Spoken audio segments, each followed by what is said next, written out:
नमस्कार, मैं हूं आपका दोस्त विजय विद्रोही। आप मुझसे जुड़ चुके हैं, इसके लिए आप सबका तहे दिल से शुक्रिया।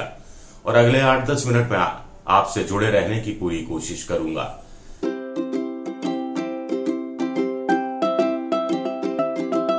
तो भारतीय कुश्ती संघ के अध्यक्ष और बीजेपी के बाहुबली सांसद बृजभूषण शरण सिंह के खिलाफ अब तो एक गवाह भी सामने आ गया है।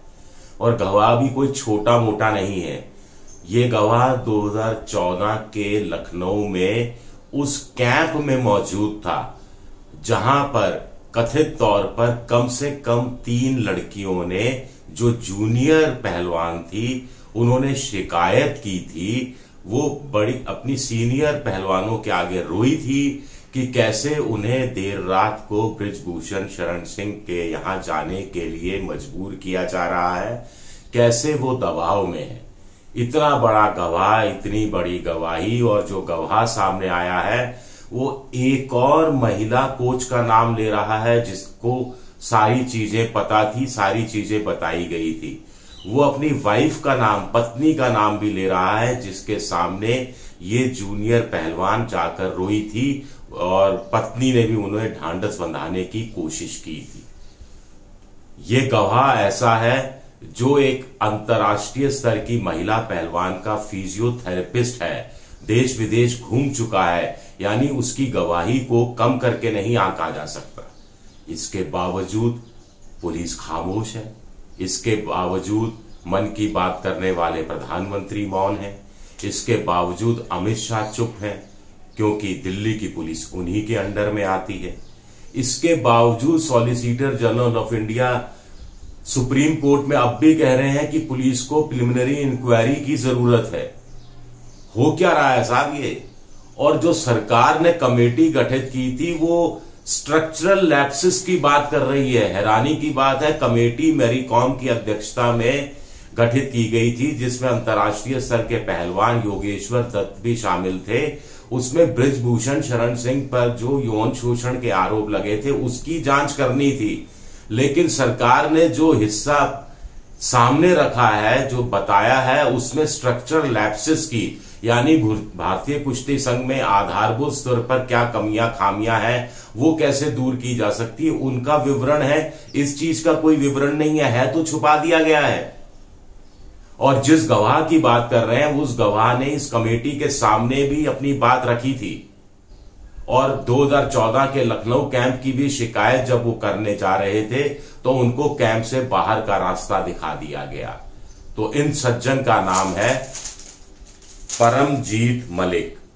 परमजीत मलिक ये फिजियोथेरेपिस्ट हैं जिन्होंने बृजभूषण शरण सिंह की पूरी नकाब खींच दी है, पूरा गुनाह सामने रख दिया है और आगे बढ़कर सीना ठोक कर वो कह रहे हैं, इंडियन एक्सप्रेस में जो छपा है, कि कैसे सेक्सुअल हैरासमेंट 3 से 4 जूनियर स्तर की महिला पहलवानों के साथ हुआ था, कैसे उस समय जो महिला कोच थी कुलदीप मलिक, उनको इस बात की जानकारी दी थी, और कैसे कमेटी के सामने जो सरकार ने गठित की उसके सामने एक बार वो इन कैमरा आए और एक बार वो वीडियो कॉन्फ्रेंस के जरिए आए और उन्होंने पूरा इंसिडेंस नरेट किया था।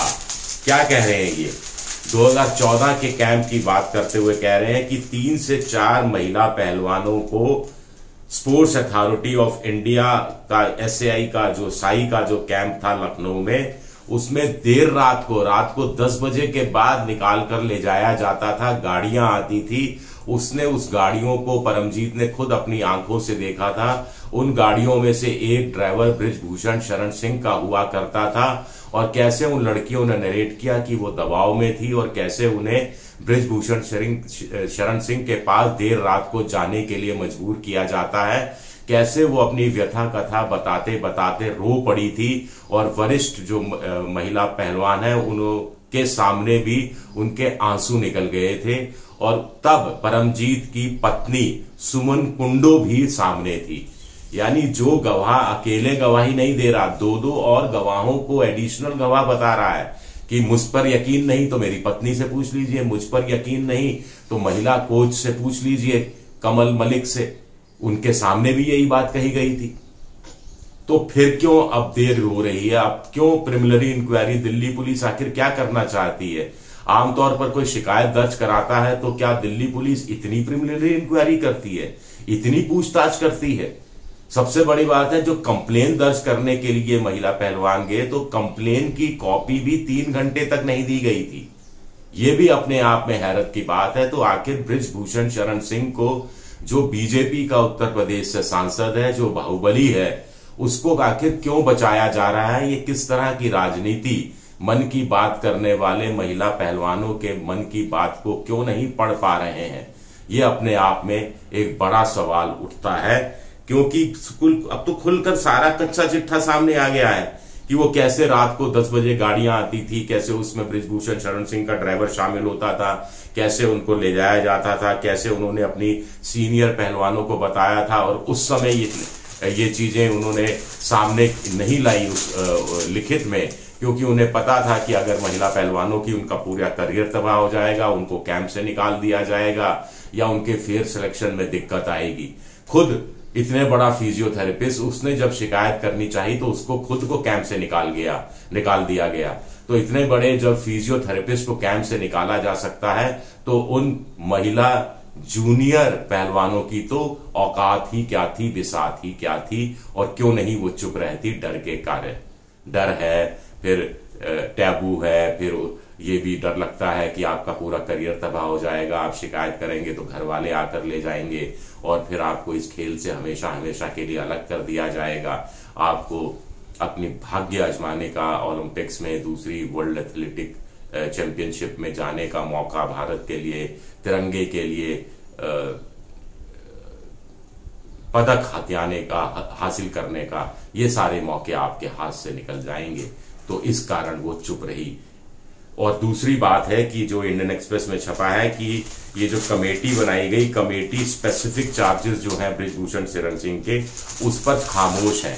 और एक और हैरानी की बात है, जब इस कमेटी के सामने जो मैरी कॉम अंतर्राष्ट्रीय स्तर की बॉक्सर रही हैं, मैरी कॉम के सामने जब वो अपनी बात कह रहे थे, ये जो फिजियोथेरेपिस्ट है परमजीत, तो उनका कहना है कि योगेश्वर दत्त उनको बार बार रोकते रहे, टोकते रहे, सबूत मांगते रहे, और मैरी कॉम ने उन्हें अपनी बात पूरी करने दी और पूरा इंसिडेंट उन्होंने अपना नरेट किया था।